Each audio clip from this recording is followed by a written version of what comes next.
சென்னை மாநகராட்சியில் பணியை மீண்டும் வழங்க கோரி தூய்மை பணியாளர்கள் 150 நாட்களாக போராட்டத்தில் ஈடுபட்டு வருகின்றனர். இந்த நிலையில் கோட்டையை நோக்கி பேரணியாக செல்ல முயன்ற தூய்மை பணியாளர்களை வலுக்கட்டாயமாக குண்டுக்கட்டாக தூக்கி போலீசார் கைது செய்தனர். இதுகுறித்து விவரிக்கிறது இந்த செய்தி தொகுப்பு. கஷ்டப்பட்டு இருக்கிறோம். எங்களை எப்ப வந்தாலும் கைது பண்றாங்க.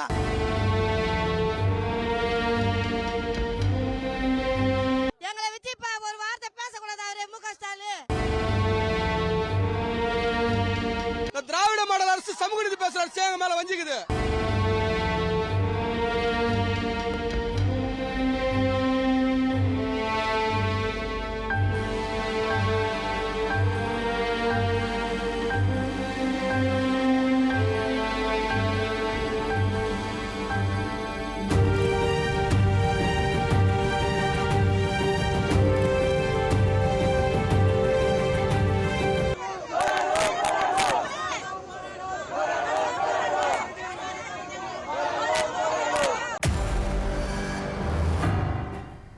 சென்னை மாநகராட்சியில் தூய்மை பணி தனியாருக்கு தாரை வார்க்கப்பட்டதை கண்டித்து தூய்மை பணியாளர்கள் நடத்தி வரும் போராட்டம் 150 நாள்களை நெருங்கியுள்ள போதிலும் அவர்களின் கோரிக்கையை திமுக அரசு ஏற்க மறுத்து வருகிறது.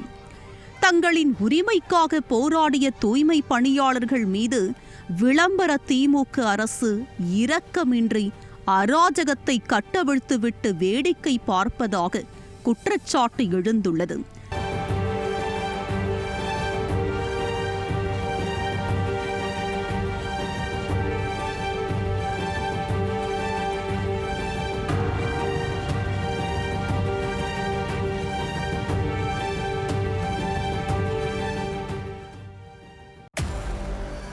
சென்னை மாநகராட்சி அலுவலகம் முன்பு அமைதியான முறையில் போராடிய தூய்மை பணியாளர்களை காவல்துறை நடத்திய விதம் விமர்சனத்தை ஏற்படுத்தியது. தரத்தரவென இழுத்து வலுக்கட்டாயமாக தூக்கி கைது செய்த விளம்பர திமுக அரசு தங்களின் கோரிக்கைகளை கண்டும் காணாமல் இருப்பதாக தூய்மை பணியாளர்கள் குற்றம் சாட்டியுள்ளனர். பணியிழந்த விரக்தியிலும் வாழ்வாதாரம் பாதிக்கப்பட்டதாலும் தூய்மை பணியாளர் கடந்த சில நாள்களுக்கு முன்பு தற்கொலை செய்து கொண்ட சம்பவம் பரபரப்பை ஏற்படுத்தியது. இந்த நிலையிலும் அவர்களின் கண்ணீரை துடைக்காமல் விளம்பர அரசு வேடிக்கை பார்ப்பதாக குற்றச்சாட்டு எழுந்துள்ளது.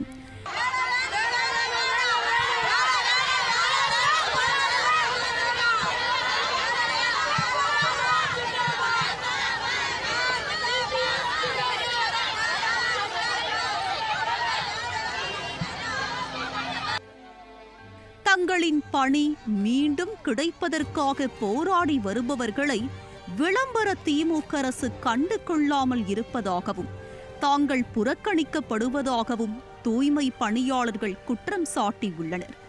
பணி நிரந்தர அறிவிப்பு வரும் வரை போராட்டத்தில் ஈடுபட உள்ளதாகவும் அவர்கள் தெரிவித்தனர். இந்த நிலையில் கோரிக்கைகளை வலியுறுத்தி பாரிமுனையில் இருந்து கோட்டையை நோக்கி பேரணியாக செல்ல முயன்ற தூய்மை பணியாளர்களை போலீசார் குண்டுக்கட்டாக தூக்கி கைது செய்தனர்.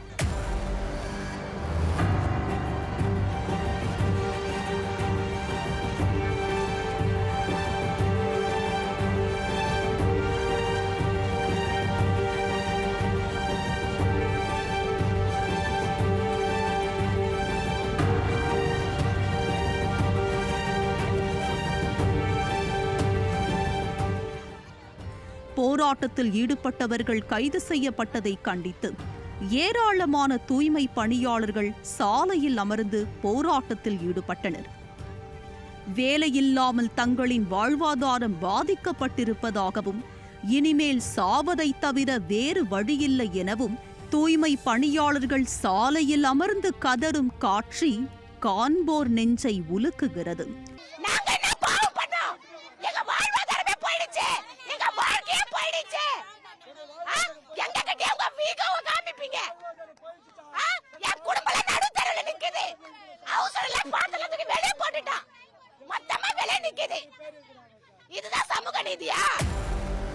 அமைதியான முறையில் போராடிய தங்கள் மீது விளம்பர திமுக அரசு அராஜகத்தை கட்டவிழ்த்து விடுவதாக தூய்மை பணியாளர்கள் குற்றம் சாட்டியுள்ளனர். தூய்மை பணியாளர்களை மிக கேவலமாக, மோசமாக, அராஜகமான முறையில் இந்த ஆட்சி என்பது சென்னை மாநகராட்சி நடத்துது.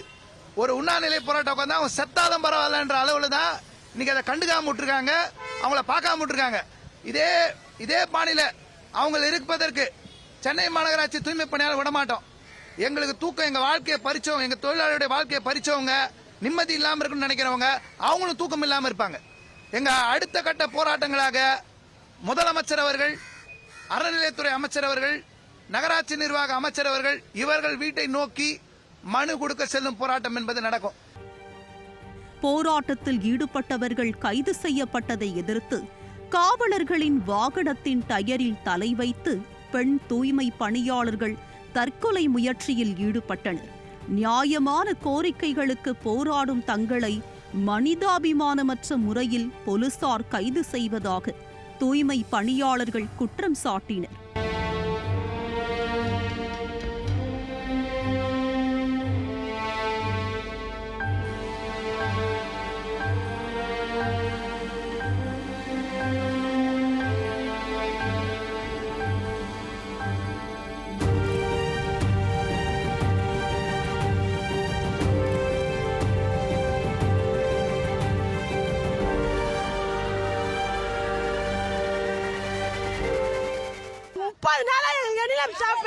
உண்ணாநிலை போராட்டத்தில் உக்காந்துக்கிறாங்க. எங்களுக்கு இந்த அரசாங்கம் ஒரு பதில் சொல்லாது.